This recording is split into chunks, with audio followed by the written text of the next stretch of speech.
রাত তখন 2:30। কুড়িগ্রামের উলিপুরের এক প্রত্যন্ত গ্রামে কেবলমাত্র আলো জ্বলে একটি চায়ের দোকানে। দোকানের মালিক গফুর মিয়া গরম চায়ের পাত্র হাতে নিয়ে চেয়ে আছেন উত্তরের দিকে, যেদিকে বয়ে গেছে তিস্তা নদী। মুখে চিন্তার ছাপ। এ যেন শুধু তার একার নয়, গোটা উত্তরের কৃষিপ্রাণ মানুষের যন্ত্রণা। হঠাৎই তিনি ফিসফিসিয়ে বলেন, চীনা বাঁধে যদি পানি আটকে রাখে আর ভারত যদি না ছাড়ে, আমরা তো মরেই যাব হুজুর। তিস্তা নদী আজ কেবল নদী নয়, এটি হয়ে উঠেছে উপমহাদেশের সবচেয়ে বড় রাজনৈতিক কূটচাল। একদিকে চীন ব্রহ্মপুত্রে বিশ্বের সবচেয়ে বড় জলবিদ্যুৎ প্রকল্প বাস্তবায়ন করছে, আর অন্যদিকে ভারত সিন্ধু চুক্তি স্থগিত করে পাকিস্তানকে হুমকির মুখে ঠেলে দিয়েছে। এর মাঝখানে বাংলাদেশ, যেখানে চীনকে নিয়ে আসছে এক বিপুল তিস্তা মহাপরিকল্পনার মহাযজ্ঞে।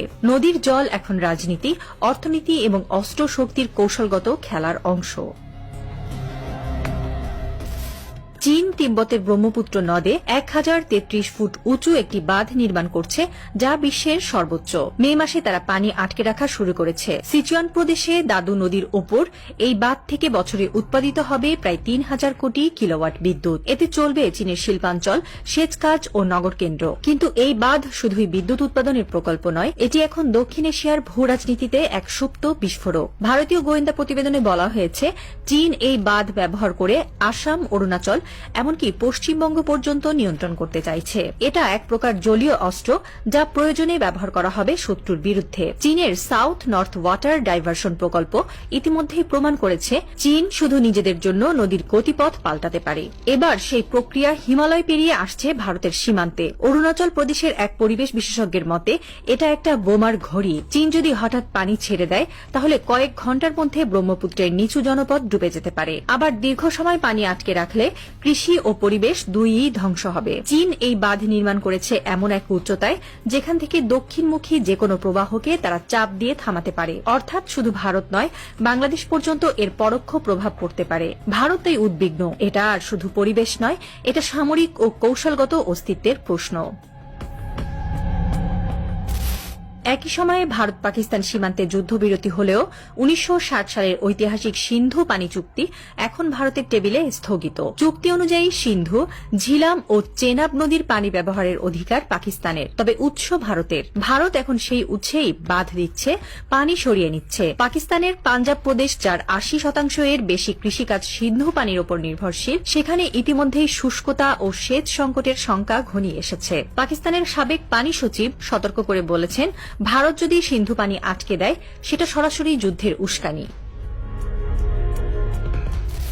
বাংলাদেশের উত্তরাঞ্চলের কৃষি, জীবন জীবিকা ও সংস্কৃতির শিরায় শিরায় বহমান তিস্তা নদী। কিন্তু ভারতের শিলিগুড়ি ও জলপাইগুড়ির একের পর এক বাঁধে তা শুকিয়ে যায় শীতকালে। বর্ষায় এবার বাঁধ খুলে হঠাৎ আসে বন্যা। এক কথায় ভারত পানি দিয়ে খুন করছে একটি ভাটি দেশকে। গত এক দশক ধরে তিস্তা নিয়ে ভারতের সঙ্গে আলোচনা হয়েছে অসংখ্যবার, কিন্তু ফল শূন্য। কলকাতা ও দিল্লির অভ্যন্তরীণ রাজনীতির কারণে বাংলাদেশের উত্তরের কৃষিপ্রধান এলাকাগুলো পরিণত হয়েছে এক জল গণহত্যার পরীক্ষাগারে। এই পরিস্থিতিতে বাংলাদেশে এক অভিনব কূটনৈতিক পদক্ষেপ। চীনকে তিস্তা নিয়ে একটি 50 বছরের মহাপরিকল্পনার আহ্বান জানানো হয় অন্তর্বর্তী সরকারের প্রধান উপদেষ্টা ড মোহাম্মদ ইউনূসের পক্ষ থেকে। চীন সাড়া দেয়। বিশ্বের সবচেয়ে উঁচু বাঁধ নির্মাতা প্রতিষ্ঠান পাওয়ার চায়না এখন তিস্তার উজানে বিশাল প্রকল্প বাস্তবায়নে এগিয়ে এসেছে। এটিতে শুধু নদী শাসন নয়, তিস্তার দুই তীরে গড়ে উঠবে স্যাটেলাইট নগরী, থাকবে অত্যাধুনিক কৃষি অবকাঠামো, বন্যা নিয়ন্ত্রণ ব্যবস্থাপনা, পর্যটন কেন্দ্র, মাছ চাষ প্রকল্প এবং শিল্পাঞ্চল। তৈরি হবে লাখো মানুষের কর্মসংস্থান। চীন এই প্রকল্পে তাদের বেল্ট অ্যান্ড রোড ইনিশিয়েটিভের সঙ্গে যুক্ত করছে। এর ফলে ভারতের কাছে এটি কেবল একটি উন্নয়ন প্রকল্প নয়, বরং এক প্রকার আঞ্চলিক আগ্রাসন। কারণ এই প্রকল্পে থাকবে চীনা নিরাপত্তা উপদেষ্টা, প্রযুক্তি নিয়ন্ত্রণ এবং বিশেষায়িত নদী পুলিশ। এর অর্থ তিস্তা আর শুধু বাংলাদেশী নদী নয়, এটি হয়ে উঠবে একটি যৌথ কৌশলগত করিডোর। সরকার সৈয়দপুর বিমানবন্দরকে আন্তর্জাতিক রূপ দিতে যাচ্ছে। ঠাকুরগাঁও ও লালমনিরহাটেও বিমানবন্দর চালুর পরিকল্পনা। নীলফামারীতে বিশ্বমানের হাসপাতাল ও কুড়িগ্রামে ভুটানের অর্থনৈতিক অঞ্চল গড়ে তোলা হচ্ছে। উত্তরাঞ্চলের এই পরিকাঠামোগত ও কৌশলগত রূপান্তর এখন ভারতের কাছে আরেক নতুন উদ্বেগ। কারণ এটি শুধু অর্থনীতি নয়, এটি চীনের উপনিবেশ আধিপত্যের মতো এক নতুন প্রাচ্যের জোট, যার মধ্যমণি বাংলাদেশ।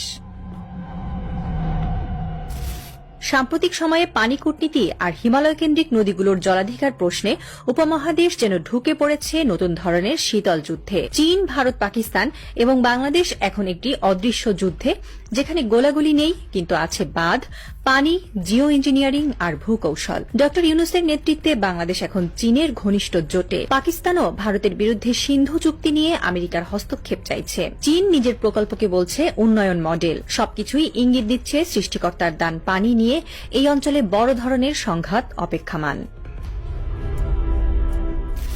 তিস্তা নদীর পাড়ে সেই গফুর মিয়ার দোকানে আবার বৃষ্টি নামে, নদী ফুঁসে ওঠে। তিনি চেয়ে থাকেন উত্তরের দিকে। এইবার আর শুধু চিন্তায় নয়, আশায়। এইবার যদি চীন বাঁধে, পানি যদি ফেরে, জমি যদি ফসল পায়, তাহলে বদলাইব সব, বলেন গফুর। কিন্তু সেই বদল তাকে শুধু উন্নয়নের, নাকি এর নিচে আছে কোনো কৌশলগত ফাঁদ, কে জানে। একদিন সেই তিস্তার বাঁধই কি হবে উপমহাদেশের পরবর্তী যুদ্ধের ট্রিগার? আকাশ কালো হচ্ছে, নদীর ঢেউ ক্রমশ উঁচু হচ্ছে, আর থ্রিলার শুরু হচ্ছে এখন পানির পথে।